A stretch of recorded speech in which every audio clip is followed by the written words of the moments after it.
గోదావరి రుచులు చూడండి. ఇలాగా బెండకాయ ఫ్రై చేస్తున్నాను నేను. బెండకాయ ముక్కలండి. ఇగోండి మినపప్పు, పచ్చెనపప్పు, ఎండుమిర్చి, కరివేపాకు, జీలకర్ర, ఆవాలు, ఎల్లుల్లిపాయలు వేసుకున్నాండి. ముందు ఎల్లుల్లిపాయలు వేపుకోవాలండి.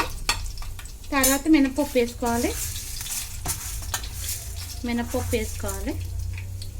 బాగా బ్రౌన్ రంగు వచ్చేదాకా వేపుకోవాలండి.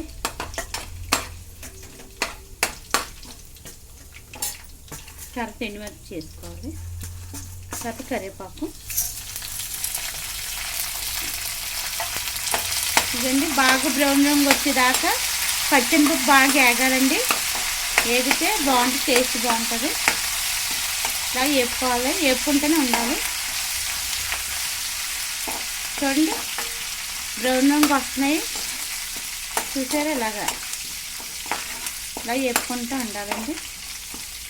బాగా వేగాక అప్పుడు బెండకాయ ముక్కలు వేసుకోవాలి. బెండకాయ ముక్కలు ముందు ఇలా కోసేసుకుని ఒక పక్కన ఎట్టేసుకోవాలండి. చూసారండి సన్నంగా కోసాను. ఇలా కోసేసుకుని ఒక పక్కన ఎట్టుకోవాలి. ఇలా పోపులు వేపుకున్నాకండి బాగా వేపుకోవాలి. ఎల్లుల్లిపాయ బాగా వేగితే అండి బాగుంటుంది. ఇలాగ బెండకాయ ఎముకలకి గుజ్జు పడుతుంది, బాగా మంచిదండి. మన ఆరోగ్యం కూడా మంచిది బెండకాయ వేపుడు.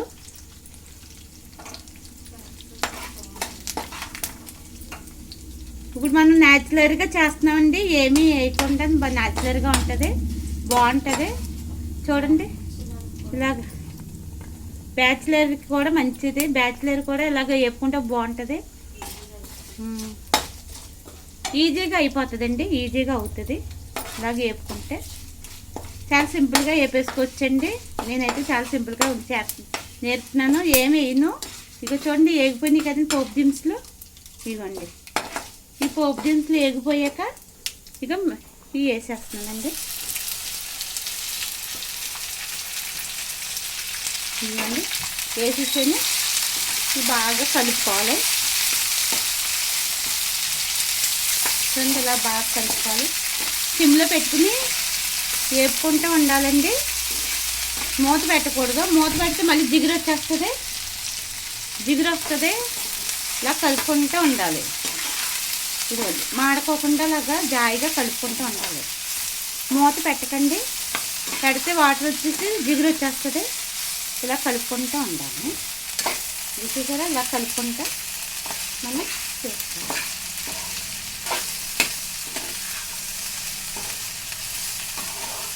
చూసారండి ఇలా కలుపుకోవాలి. అయినా బెండకాయ ఒంటికి మంచిదండి, జిగురు పడుతుంది. మరి చాలామందికి కాలిపోట్లు, కీళ్ళ నొప్పులు అంటారు. అలాంటి బెండకాయ ఎక్కువ తినాలండి. తింటే జిగురు బాగుంటుంది, జిగురు పడుతుంది. ఇది చూసారా ఇలా వేపుకుంటే అండి మన అన్నంలోకి కలుపుకుని తింటే కూడా చాలా బాగుంటుంది.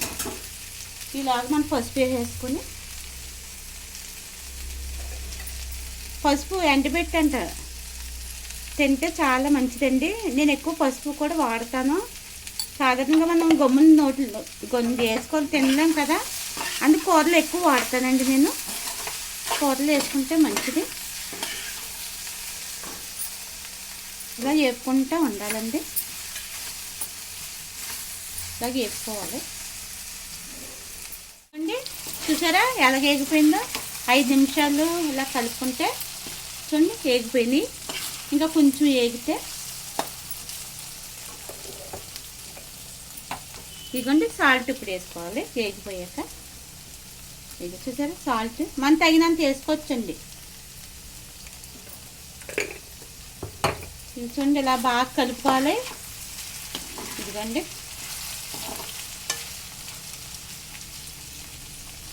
టిప్ చెప్తున్నానండి. చాలామందికి ఏంటి పడుకుని లేసాక నొప్పి వస్తుంది, మెడ పెట్టేసింది, లేకపోతే కాలు పట్టేసింది అంటారు కదండి. అలాంటప్పుడు కొంచెం ఉప్పు గుడ్లు వేపేసండి. ఒక వేపేసి గుడ్లో పెట్టేసి ఇలాగ అక్కడ నొప్పి ఉన్న అక్కడ పెడితే నొప్పి తగ్గుతుందండి. ఇక చూడండి ఇలాగా ట్రై చేయండి మీరు కూడాను.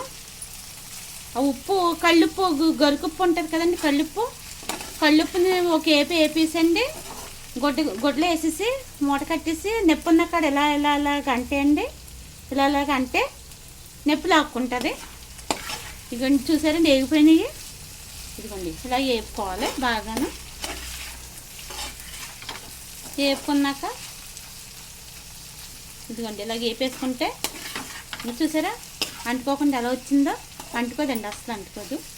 ఇదిగోండి ఇలాగా. ఇదిగోండి కొంచెం నూనె మీకు సరిపడగా వేసుకోండి.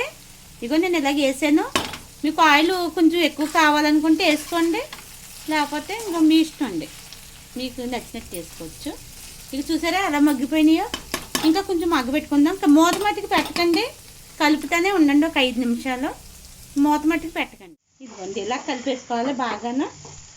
ఇదిగోండి లైక్ చేయండి, షేర్ చేయండి, సబ్స్క్రైబ్ చేయండి. 5 నిమిషాలు అయిపోయింది. ఇదిగో కారం వేసుకుంటున్నాను. తగినంత కారం వేసుకునండి.